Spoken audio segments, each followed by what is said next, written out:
Di perbatasan Afghanistan dengan Uzbekistan, sebuah kereta barang melewati jembatan dan masuk ke dalam wilayah yang disebut negeri Islam. Bendera tauhid berlatar putih dengan kalimat syahadat berkibar berdampingan dengan bendera Uzbek.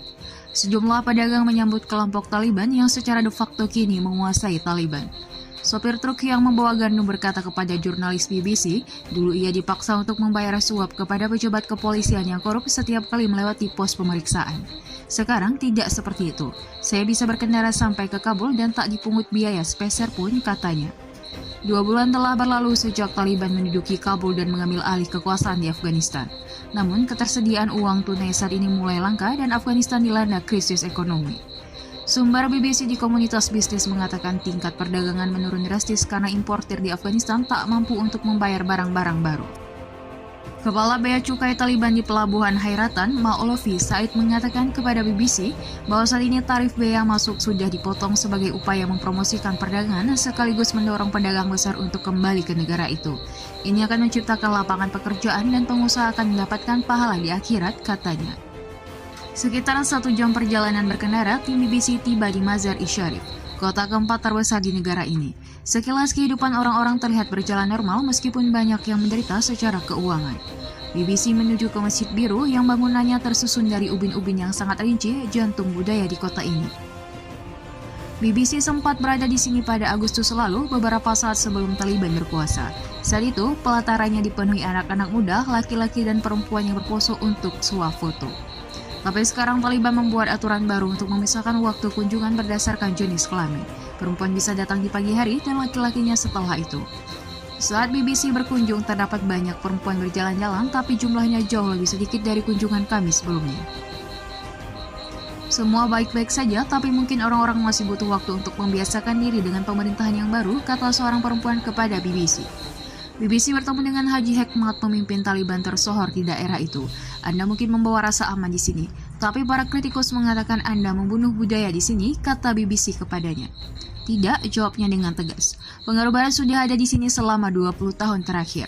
Pemerintahan Afghanistan telah berpindah-pindah dari satu tangan asing ke yang lainnya selama 40 tahun. Kami telah kehilangan tradisi dan nilai-nilai kami sendiri. Kami akan membawa kebudayaan kami hidup kembali. Menurut pemahamannya terkait Islam, laki-laki dan perempuan dilarang berbaur. Haji Hekmat nampaknya benar-benar yakin Taliban mendapat dukungan dari warga. Walau penafsiran Taliban terhadap Islam mungkin tidak terlalu berbenturan dengan beragam nilai di desa-desa yang menjalankan kehidupan sosial secara konservatif, tapi di kota-kota besar Afghanistan banyak yang masih menaruh curiga terhadap kelompok ini. Haji Hekmat menempatkan pandangan ini sebagai hasil propaganda bertahun-tahun. Saat jurnalis BBC meninggalkan Masjid Biru, ia melihat kerumunan besar dan riuh di jalan utama. Sebanyak 4 jenazah dengan luka tembak sedang ditonton. Pada salah satu mayat terdapat tulisan tangan di atasnya yang menggambarkan pria-pria ini adalah penculik. Catatan itu menjadi peringatan pada penjahat lainnya bahwa mereka akan bernasib sama.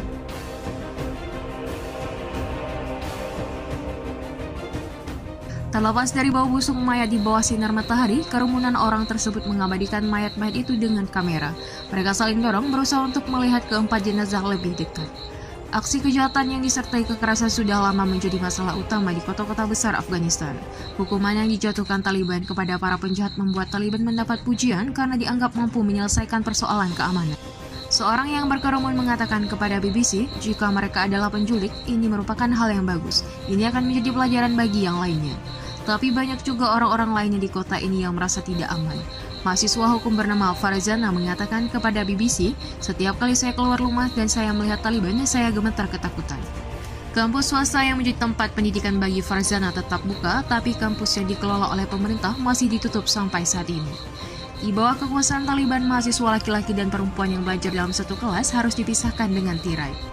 Bagi Farzana, itu bukanlah masalah prioritas. Yang menjadi keprihatinannya adalah Taliban kemungkinan tak membiarkan perempuan untuk bekerja, sesuatu yang dibantah oleh Taliban.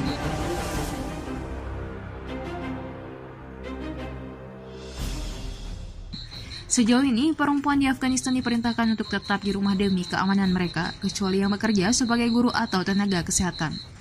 Terakhir kali Taliban berkuasa, mereka menerapkan langkah-langkah yang jauh lebih membatasi daripada saat ini. Misalnya, melarang perempuan meninggalkan rumah tanpa ditemani oleh laki-laki mahramnya. Belakangan banyak orang di kota-kota Afghanistan khawatir peraturan sejenis akan kembali diterapkan. Meski Taliban memegang kendali penuh atas negara itu, mereka belum meraih simpati banyak penduduk kota. Haji Hikmat mengakui mengambil alih negara secara militer itu sulit, menerapkan supremasi hukum dan melindunginya bahkan lebih sulit.